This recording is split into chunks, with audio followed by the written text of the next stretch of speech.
Australia kalah secara mengejutkan saat menantang Bahrain di laga perdana ronde ketiga kualifikasi Piala Dunia 2026. Tim berjuluk Socceroos ini takluk di kandang.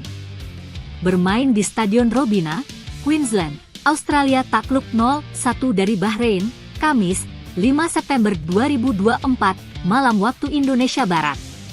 Bahrain mampu mendulang 3 poin berkat gol bunuh diri pemain Australia, Harry Souttar, di menit ke-89.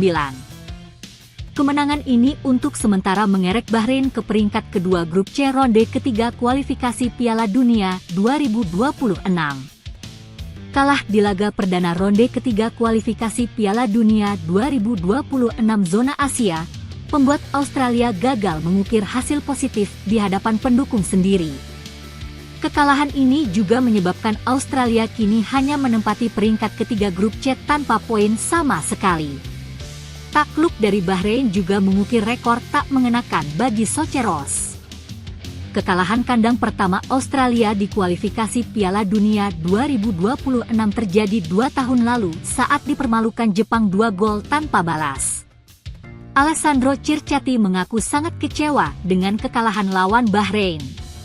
Bek dari AC Parma tersebut mengaku sebal dengan permainan provokatif yang kerap diperagakan oleh Bahrain.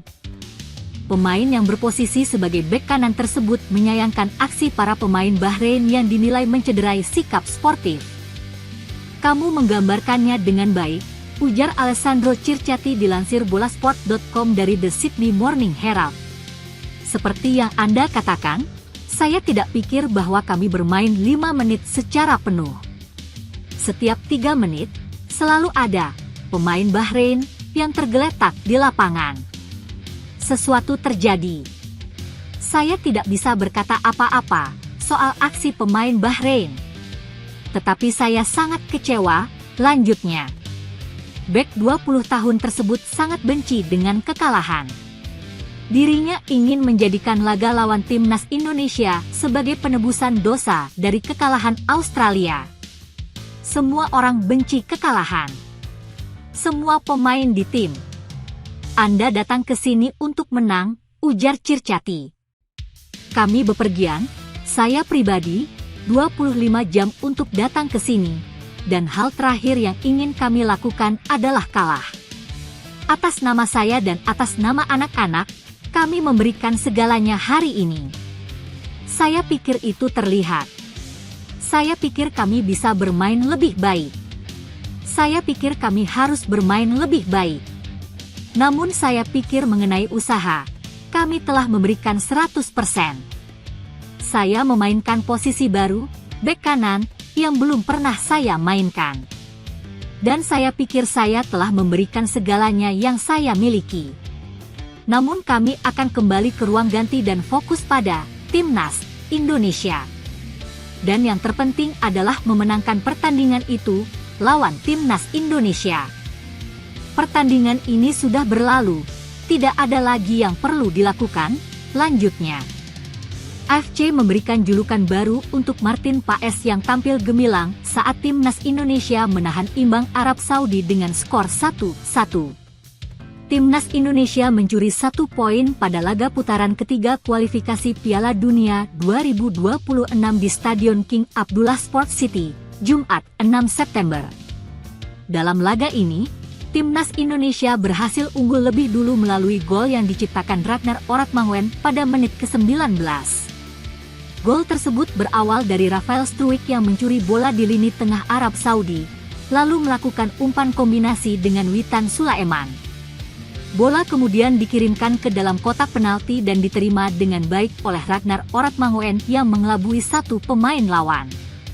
Lalu, dia membalikkan badan ke arah gawang dan melakukan tembakan keras yang sempat mengenai kaki dari Sandy Walsh, namun, wasit mengesahkan gol tersebut milik Ragnar Oratmanguen dan membuat Indonesia untuk sementara unggul 1-0. Sayangnya, pada akhir babak pertama para pemain Indonesia kehilangan konsentrasi sehingga berhasil disamakan Arab Saudi. Sampai akhir pertandingan, tidak ada gol tambahan tercipta.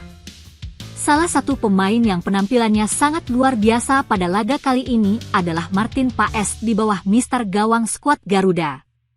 Dia beberapa kali sukses melakukan penyelamatan krusial, hingga akhirnya pasukan Shin Tae-yong membawa 1 poin ke tanah air.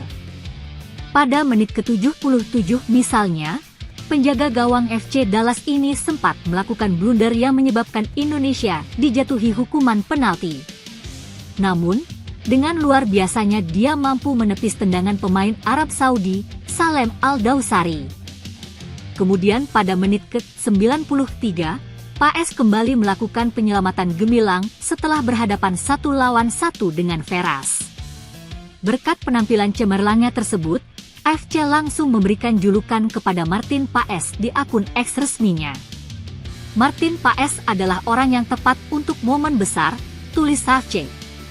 Selanjutnya, Timnas Indonesia akan menghadapi Australia di Stadion Utama Gelora Bung Karno, Selasa 10 September.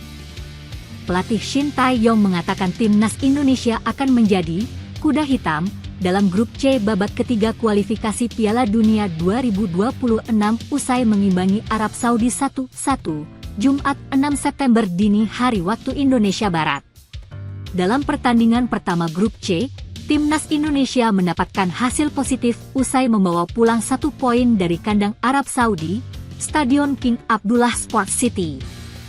Hasil itu memberikan kepuasan bagi pelatih Shin Tae-yong lantaran Timnas Indonesia tim yang tidak diunggulkan atas Arab Saudi maupun di grup C. Hasil kualifikasi Piala Dunia, Timnas Indonesia imbangi Arab Saudi 1-1. Klasemen kualifikasi Piala Dunia usai Indonesia tahan Arab Saudi. Karena itu dalam konferensi pers usai pertandingan, pelatih asal Korea Selatan ini percaya diri Indonesia bisa jadi ancaman bagi tim-tim besar. Pertandingan yang sulit dan atmosfernya sulit dan emosional. Kami bermain bagus dan saya senang dengan hasilnya, ujar Shin Tae-yong dikutip dari Al Yaum. Indonesia akan menjadi kuda hitam di grup ini, ucap ST menambahkan. Timnas Indonesia yang tampil bagus pada babak pertama unggul lebih dulu lewat gol Ragnar Oratmangoen pada menit ke-19. Gol itu bermula dari umpan tarik Witan Sulaiman dari sisi kanan kepada Ragnar. Ragnar menguasai bola dengan baik kemudian melepaskan tembakan kaki kiri. Bola tendangan Ragnar mengenai Sandy Walsh yang bergerak dari belakang. Akan tetapi gol itu sah milik Ragnar. Menjelang babak pertama usai, Indonesia kecolongan gol Arab Saudi yang menyamakan kedudukan jadi 1-1 pada menit ke-45. Musab Al-Juair melepaskan tendangan kaki kanan dari luar kotak penalti, namun membentur Kelvin Verdong sehingga mengubah arah bola dan mengecoh kiper Martin Paes. Arab Saudi mendapatkan penalti pada menit ke-77. Tetapi Kapten Salem Al-Dawsari yang menjadi algojo gagal cetak gol setelah ditepis Martin Paes. Indonesia imbangi Arab Saudi 1-1. Raihan 1 poin tersebut cukup bagi Indonesia untuk tidak berada di papan bawah klasemen grup C babak ketiga kualifikasi Piala Dunia 2026.